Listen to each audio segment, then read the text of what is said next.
అందరికీ నమస్కారం అమ్మ. ఈరోజు మనం తెలుసుకుంటున్న అంశం ఏంటంటే 9వ తరగతి తెలుగు గద్య భాగంలో 2వ పాఠ్యాంశమైన రంగస్థలం అనే పాఠ్యాంశానికి సంబంధించిన టోటల్ నోట్స్ని వీడియోలో చూద్దాం. విద్యార్థులు జాగ్రత్తగా స్క్రీన్ షాట్స్ తీసుకోండి మా. మొదటి ప్రశ్న, సాంఘిక నాటకాలు సమాజాన్ని చైతన్యపరచడానికి ఏ విధంగా కృషి చేస్తున్నాయి? జాగ్రత్తగా స్క్రీన్ షాట్స్ తీసుకోండి మా.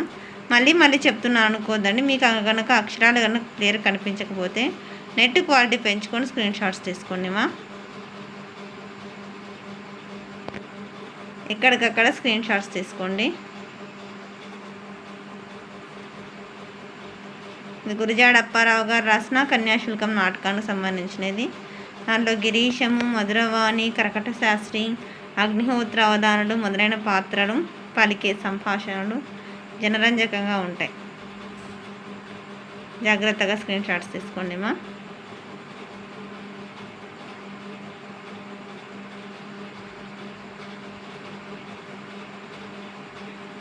తర్వాత 2వ ప్రశ్న, నాటక రంగంలో రేడియో నాటకాల ప్రత్యేకతను వివరించండి. జాగ్రత్తగా స్క్రీన్ షాట్స్ తీసుకున్నాను. శ్రోతలను విశేషంగా అయిపోతేనే ఇది కంటిన్యూషన్. ఆకర్షించాయి. మళ్ళీ చెప్తున్నాను అనుకోద్దండి మా. మీకు కనుక అక్షరాలు కనుక క్లియర్ కనిపించకపోతే నెట్ క్వాలిటీ పెంచుకొని స్క్రీన్ షాట్స్ తీసుకోండి. ఇంకా నాకు ఎలాంటి వీడియోలు కావాలని మీరు తెలిపితే నేను అలాంటి వీడియోలను అప్లోడ్ చేయడానికి ప్రయత్నం చేస్తాను. తర్వాత నెక్స్ట్ ప్రశ్న, తెలుగు నాటక రంగంలో సంచలనం కలిగించిన నాటకాల గురించి రాయండి. జాగ్రత్తగా స్క్రీన్ షాట్స్ తీసుకోండి. కన్యాశుల్కం నాటకం గురజాడ అప్పారావు గారు రాసినది. ఇది వ్యవహారిక భాషలో ఉండడం వల్ల అక్కడ సమాజంలో ఎలాంటి మూఢాచారాలు ఉన్నాయో అట్లాంటివి తెలుస్తున్నాయి. అంతేకాకుండా దీంట్లో డైలాగులు అవన్నీ కూడా. జాగ్రత్తగా స్క్రీన్ షాట్స్ తీసుకున్నాను.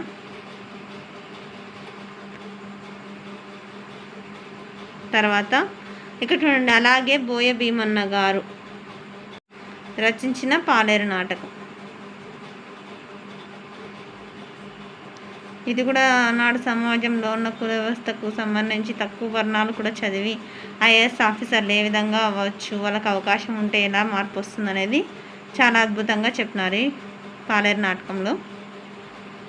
తర్వాత నెక్స్ట్ ప్రశ్న, క్రింది ప్రశ్నలకు సమాధానాలు రాయండి. మీ ఊరిలో పాడిబండ్ల ఆనందరావు గారు రచించిన అంబేద్కర్ రాజగృహ ప్రవేశం నాటికను ప్రదర్శిస్తున్నారు. ఈ విషయాన్ని తెలియజేస్తూ ఒక కరపత్రం తయారు చేయండి. ఆహ్వానం తెలుసు కదా, పాంప్లెట్ అంటారు. కరపత్రం అంటే ఆహ్వానం అంటే ఇన్విటేషన్. ఆహ్వాన పత్రిక అంటే ఇన్విటేషన్ కార్డు. ఆహ్వానం అంటే ఇన్విటేషన్. జాగ్రత్తగా స్క్రీన్ షాట్ తీసుకోండి. ఫస్ట్ ఏముండాల, తర్వాత వేదిక ఏంది, ప్రారంభం సమయం ఏటి సమయానికి ప్రారంభిస్తారు, ఆహ్వానం ఎవరు, ప్రవేశ రుసుము ఎంత అంటే ఉచితమే. తర్వాత నెక్స్ట్ ఏంది, ఒక నాటకము ప్రదర్శించాలంటే నాటిక ఎంపిక దగ్గర నుంచి వేదిక మీద ప్రదర్శించడం వరకు ఎన్నో పనులు ఉంటాయి కదా. మీ ఉపాధ్యాయులు పెద్దలను అడిగి తెలుసుకొని నాటక ప్రదర్శనపై వ్యాసం రాయండి. దీనికి ఆన్సర్ నాటక ప్రదర్శన గురించి వ్యాసం ఎస్సే. స్క్రీన్ షాట్ తీసుకోండి మా. మీరు మళ్ళీ చెప్తున్నాను అనుకోద్దండి. మీరు కనుక అక్షరాలు కనుక క్లియర్ కనిపించకపోతే నెట్ క్వాలిటీ పెంచుకొని స్క్రీన్ షాట్స్ తీసుకోండి. జాగ్రత్తగా స్క్రీన్ షాట్స్ తీసుకోండి మా. ఎక్కడికక్కడ స్క్రీన్ షాట్ తీసుకోండి. ఇంకా మన ఛానల్ సబ్స్క్రైబ్ చేసుకొని వాళ్ళు ఎవరంటే దయచేసి సబ్స్క్రైబ్ చేసుకొని లైక్ చేసి షేర్ చేసి మీ ఫ్రెండ్స్ రిలేటివ్స్ అందరూ సబ్స్క్రైబ్ చేసుకోమని చెప్పండి. ఎక్కువ లెంత్ అవుతుందనే ఉద్దేశంతో నేను ఎక్స్ప్లెయిన్ చేయడం లేదమ్మా. మీరు స్క్రీన్ షాట్ తీసుకోండి. నాటక ప్రదర్శన విజయవంతం అవుతుంది అయిపోతేనే కంటిన్యూ. నెక్స్ట్ ప్రశ్న, ధర్మబోధ కథాంశాన్ని తీసుకొని నాటికగా ప్రదర్శించండి. కోసం సంభాషణ రాయండి, ప్రదర్శించండి. ధర్మబోధ నాటకం. స్క్రీన్ షాట్ తీసుకోండి. ఎవరున్నారు, దుష్యంతుడు శకుంతల మధ్య సంభాషణ, నేను నాటకంగా వేయచ్చు, చాలా బాగుంటుంది. అర్థమవుతుందా? ఇక్కడికక్కడ స్క్రీన్ షాట్స్ తీసుకున్నాను. తర్వాత కంటిన్యూషన్ ఆకాశవాణి. నెక్స్ట్ నాటికలను వాటిని రాసిన రచయితలతో జతపరచండి. ఆత్మవంచన బుచ్చిబాబుడు, తేలుకుట్టిన దొంగ పొట్టూరి వెంకటేశ్వరరావు, కప్పలు ఆత్రేయ, కంఠాభరణం పానుగంటి, గృహప్రవేశం మునిమాణిక్యం, సరిపడని సంగతులు బళ్ళారి రాఘవయ్య, సత్యం గారి లెక్కడ గొల్లపూడి మారుతీరావు గారు. తర్వాత భాషాంశాల్లో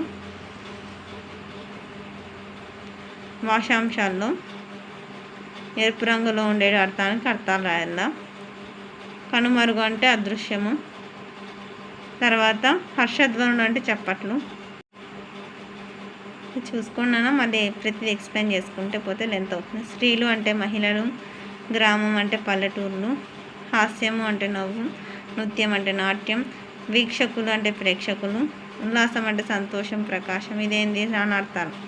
చెరువ అంటే సమీపము, సమూహము, సేన. నూతనం అంటే కొత్త, యువ, తాజా. కాలం అంటే నలుపు, సమయం. కృషి అంటే యత్నము, ఉద్యోగం. క్రింది పదాలను విడిది సంధి పేర్లను రాయండి.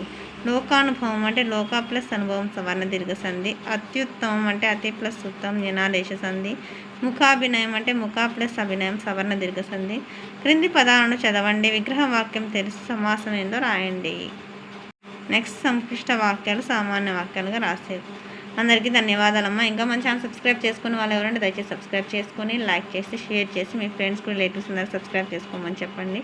నా ఛానల్ సబ్స్క్రైబ్ చేసుకుని ప్రత్యక్షంగా పరోక్షంగా సపోర్ట్ చేస్తున్న వాళ్ళందరికీ పేరు పేరున ప్రత్యేకమైన ధన్యవాదాలు. అందరికీ మరొకసారి ధన్యవాదాలు. దయచేసి వీడియోని మాత్రం స్కిప్ చేయదు. అందరికీ ధన్యవాదాలు.